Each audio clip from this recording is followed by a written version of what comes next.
कहानी अंधी माँ द ब्लाइंड मदर। एक छोटे से गांव में ज़ैनब नामी एक माँ अपने बेटे फिराज के साथ रहती थी। ज़ैनब नाबीना थी, लेकिन उसकी दुनिया सिर्फ उसके बेटे हैं फिराज के गर्द घूमती थी।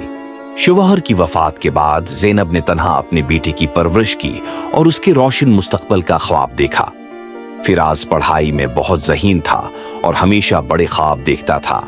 उसे एक बड़े शहर में पढ़ने की ख्वाहिश थी ताकि वो अपने ख्वाब पूरे कर सके। ज़ैनब ने अपने बेटे की ख्वाहिश को हकीकत बनाने के लिए दिन रात मेहनत शुरू कर दी। वो घरों में काम करती, लोगों के कपड़े धोती और कई बार भूखी भी रहती ताकि फिराज की फीस और दीगर इखराजात पूरे कर सके। वक्त गुजरता गया और ज़ैनब की कुर्बानियों की बदौलत फिराज ने शहर की एक बड़ी यूनिवर्सिटी में दाखिला ले लिया। वो अपने ख्वाबों की तकमील के लिए गांव से शहर चला गया। ज़ैनब हर रोज दुआ करती और फिराज के फोन का इंतजार होता करती, लेकिन जैसे जैसे फिराज कामयाब होता गया वो अपनी माँ से दूर होता गया। फिराज को शहर में एक अच्छी नौकरी मिल गई और उसने वहां अपना एक अलग मकाम बना लिया।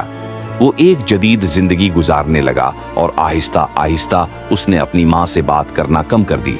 उसके नए दोस्त, नई दुनिया और मसरूफियात ने ज़ैनब की जगह ले ली।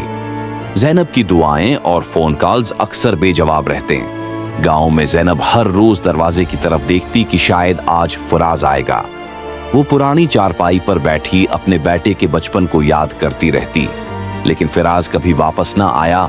कई साल बाद फिराज को इत्तला मिली कि उसकी माँ का इंतकाल हो गया है। वो फौरन गांव पहुंचा, लेकिन बहुत देर हो चुकी थी। ज़ैनब ने अपने बेटे के लिए एक खत छोड़ा था। खत में लिखा था, मेरे प्यारे बेटे फिराज, मैं जानती हूं कि तुम मसरूफ हो और मुझे वक्त नहीं दे सके, लेकिन मुझे तुम पर फख्र है।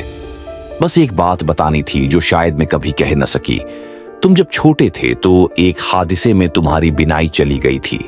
मैंने अपनी आंखें डॉक्टर को अतिया कर दें ताकि तुम दुनिया को देख सको। खुश रहना, मेरी दुआएं हमेशा तुम्हारे साथ हैं। तुम्हारी माँ ज़ैनब। फिराज ये खत पढ़कर निदामत के आंसुओं में डूब गया।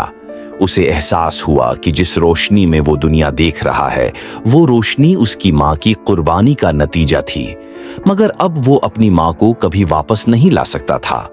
वालिदैन की कुर्बानियों को कभी न भूलें, क्योंकि उनके बगैर हमारी दुनिया अंधेरों में डूबी रहती है।